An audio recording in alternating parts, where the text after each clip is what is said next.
The relationship that video games have with reality is an especially odd one. For a start, the laws of nature, probability, space, and indeed time are completely stretched, broken, and rewired, all for the sake of providing the person playing the game with the best experience. And yet continually we are told by some titles that this is like real life, that this is all grit and horror and it's akin to the real world experiences that we know and love. But we know that's not true, and we happily suspend our disbelief to enjoy these digital and often farcical situations. However, sometimes things get even too much for video game characters, and they break the fourth wall to inform us of the ridiculous events that are unfolding in front of them. And it's interesting to see the range of emotions this can elicit, from players rolling their eyes at such moments to whooping along with their hero's self-awareness. It's always a fun time to see the fourth wall get absolutely obliterated. So with this in mind, I'm Jules, this is WhatCulture.com, and these are 10 characters who knew that they were in video games. Number 10, Deadpool. Of course, we had to put Deadpool on here. I mean, he's the lowest hanging of all the plummy fruits on this tree of knowledge, but you know what? That doesn't mean that it's not entirely fascinating in just how many ways Deadpool breaks the fourth wall. In his own game, he constantly references the platform, the player, the enemies, game design, literally everything and anything to do with video games, even going so far as to have a phone call between Nolan North as Deadpool and Nolan North as himself, discussing the prospect of him voicing the character. It is utter madness. However, my favourite fourth wall smash has to be in Marvel vs. Capcom 3, in which his finisher actually sees him rip off his own health bar from the game engine and beat his opponent over the head with it, making it a fourth wall breaking moment that actually also breaks his enemies. Subtle this ain't. Number 9, Max Payne. From an over-the-top, on-the-nose assault to a more subdued moment. Well, as subdued as a drug overdose can be, that is. Now, Max Payne isn't someone who you'd usually recognise as being a meta character. In fact, he's barely got a grip on his own reality, let alone the one beyond that. However, there is one scene in the original game which does highlight something deeper. Inside a burning building, hearing the cries of the people he couldn't save and dealing with a massive overdose, Max comes across pages of a graphic novel based around his life, which literally tells him, "You're in a computer game, Max."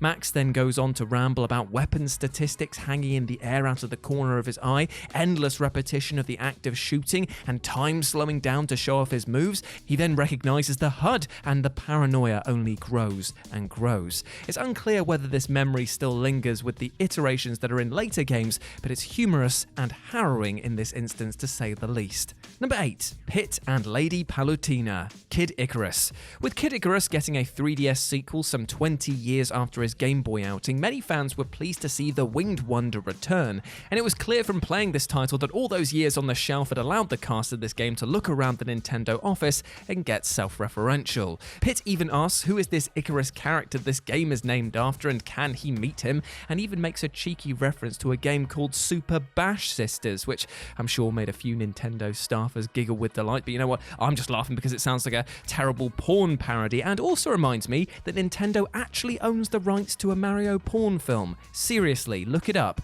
No, not the film, you ape. Anyway, the fourth wall breaking doesn't stop there, as Pit will comment on the controls as if he's the one that's actually using them, and even critique the game design itself, claiming that his stamina bar is simply just a measure to make sure that he doesn't sprint past every enemy. Now, I can't tell if it's brilliant the fact that he's actually mentioned this, or terrible and that he's mentioned it and the devs have acknowledged that this was bad game design. Number 7, Toad, Paper Mario, The Thousand Year Door. Now, some of the entries on this list, as I have shown, have a self-awareness that allows for comedic situations.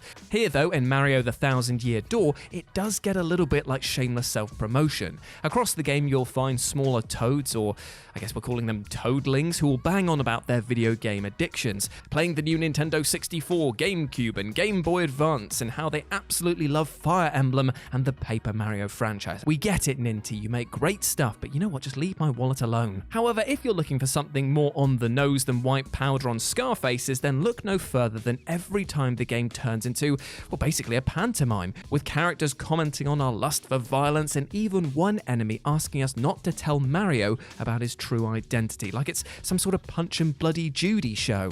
Or in this case, I guess it would be Jump and Shroomy. Jesus Christ, that joke was bad. Number 6, Banjo and Kazooie, Banjo-Kazooie. Banjo-Kazooie characters in all of the titles are absolute criminals of breaking the fourth wall, although to be fair, if you lived in this world with this many collectibles, you'd probably put all the jiggies together and figure it out that you were indeed in a video game. Firstly, there are several references to the franchise itself, such as Gruntilda saying that she'll be back in the second game, even naming it specifically, which was actually, in all honesty, a great way to build hype. And then we had Banjo, Kazooie and Bottles all arguing about who was the star of each game, be it at a barbecue or debating with Bottles as his literal ghost. But my favourite line, however, happens when Banjo and Kazooie enter the room where they fight Klungo. Banjo says, "Hey Kazooie, there doesn't seem to be anyone in here," before the sharp bird responds, "Oh yes there is, the music's changed, every time that happens we always end up in a fight." Absolutely brilliant. Number 5, Psycho Mantis, Metal Gear Solid 5. In regards to this list, there are too many Metal Gear Solid games and too many characters and too many possible examples of meta moments. I mean, seriously, I could have legitimately made a top 10 list of the fourth wall breaks from the Metal Gear Solid franchise alone. So you know what? It is time, drum roll please, ladies and gentlemen, for Jules's meta list within a list. Huzzah! Hey! Number 3. Oh look, it's other egg boy and man who loves the smell of his own farts, clearly Psycho Mantis. Now this mad lad has the ability to read your memory card and dishes out which Konami games that you've been playing, which is a very lovely and tasty moment. But I'm kind of glad that he can't do that with my Steam library, as I do not need the world knowing that I've played more than enough of Peach Beach Splash. Number 2, moving on to Ground Zeroes. We're notified here that each time that we die, we enter into a time paradox, as of course this is a prelude to the Phantom Pain. However, Miller also informs us that time doesn't stop when using the iDroid. Now this might not seem like much at first, but why would he tell you that time usually stops? That's weird, right? And number 1 of this meta list, Fission Mailed. Need I say more? No, not in the slightest. Moving on. Number 4, The Prince and FARAH, Prince of Persia. During a puzzle sequence within Sands of Time where the player must climb a structure, move a set of mirrors and bounce beams of light all around the room, FARAH, who clearly loves the sound of her own voice, goes off on yet another monologue. She talks absolute hogwash about reason, love, life and utter bollocks, stating something like, if you want to live, die and love, if you want to stay alive. It's utter garbage. But you know what? The prince then exclaims his distaste for such unsuited poetry during his puzzling time, claiming that if you want to be useful, try finding a book that'll tell us how to get out of here. And her response actually breaks a small hole in the fourth wall, stating, this isn't that kind of game. And the reply confuses the prince further, causing him to question his circumstances and just maybe his very existence inside that of a video game. Number 3, The Protagonist, Sunset Overdrive. As a game that takes itself as seriously as my parents do my English master's degree, of course Sunset Overdrive was bound to have many off-the-cuff and fourth-wall breaking moments. In fact, it almost rivals Deadpool for references. For instances, a character will ask you, how do I know you can handle a gun? And then your character responds by flashing up his weapon wheel and showing his in-game arsenal. Should I follow that guy? He doesn't have an icon. Your character inquires about a man being chased by a zombie, and the announcer actually then interrupts, shouting, of course you should be following the guy. And then there's a moment where they talk about names floating above characters' heads and saying like, what's your name? Oh, I don't know, it floats above my head in multiplayer, but I can't really see it right now. Shakespeare it is not, but it doesn't stop this from being absolutely brilliant. Number 2, Conker's Bad Fur Day.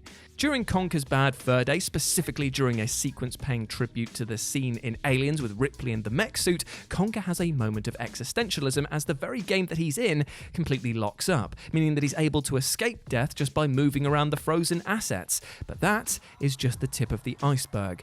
He then talks out loud, not to the player, but to any software engineers out there. He orders them to remove the background and give him some weapons. A rack full of them comes sliding out of the background, being a clear reference to the Matrix, and then he demands to be sent somewhere else. The fourth wall here is literally left in pieces by this point, and it is so brazen that it is utterly impressive in every sense of the word.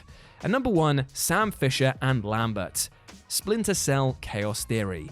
And now we close by talking about a game that Scott Tailford loves so much that he gets very, very sad when he remembers that no more games are due for development. So I tell you what we'll do is that we'll just speak a little bit more softly and hope that he doesn't hear me, because otherwise he'll cry. And I don't want to make him cry, he's my friend. Now, as you might remember from the first 2 games, the franchise operated on this mechanic of kind of like 3 strikes, or in this case, alarms, and you're out. If you raised 3 alarms, then the mission was indeed over, as you were clearly being about as subtle as a brick being thrown through a window, and then it explodes into like mini shotguns which all fire their rounds, and then they also explode. Yeah, you can see why you failed now, can't you? This was drilled into the player across these titles, and so it was a massive wink and nod that when it came to Chaos Theory, Sam says to Lambert, let me guess, 3 alarms and the mission is over. And things get even better when Lambert responds with, of course not, this is no video game, Fisher.